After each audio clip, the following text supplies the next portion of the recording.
Good afternoon বন্ধুরা, তোমরা সবাই কেমন আছো? আশা করছি ভালো আছো। তো আজকে রবিবারের দুপুরে আমি তোমাদের সামনে নিয়ে এসেছি একটা নতুন রেসিপিটির নাম হলো চিকেন পেঁয়াজের ঝাল। তো তার জন্য আমি ফার্স্টে সমস্ত মশলাগুলো আগে থেকে কেটে নিয়েছি। তারপর আমি কড়াইতে তেল গরম করার জন্য দিয়ে দিলাম। কড়াইতে তেল গরম দিয়ে আমি মাংসটাকে ম্যারিনেট করে নিচ্ছি। ম্যারিনেট করার জন্য আমি দিয়েছি সর্ষের তেল, পেঁয়াজ কুচি, হলুদ গুঁড়ো, লবণ আর একটু গোলমরিচের গুঁড়ো। তারপর আমি ম্যারিনেট করা মাংসটাকে 15 মিনিটের জন্য ঢেকে রেখে দিলাম।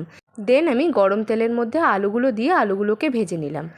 বাঙালিদের মোস্ট ফেভারিট হচ্ছে আলু, আর তোমাদের তো আগেও বলেছি আমার আলু না হলে চলে না, তাই আমি বেশিরভাগ আলুই দিই সব কিছু রেসিপিতে।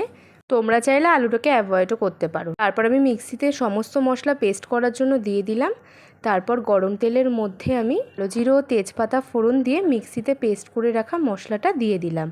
আমি একটু ওপর থেকে হালকা পেঁয়াজ কুচিও ছড়িয়ে দিয়েছিলাম। ফার্স্ট যে পেস্টটা আমি দিয়েছিলাম তার মধ্যে ছিল পেঁয়াজ, আদা, রসুন আর টমেটো।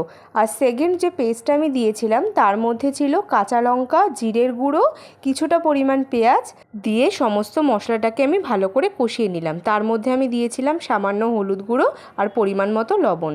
তো কষানোর পর আমি মাংসটাকে দিয়ে দিলাম। তো মাংসটা কষানো হয়ে গেলে মিক্সিতে ধুয়ে রাখা জলটা আমি দিয়ে দিলাম।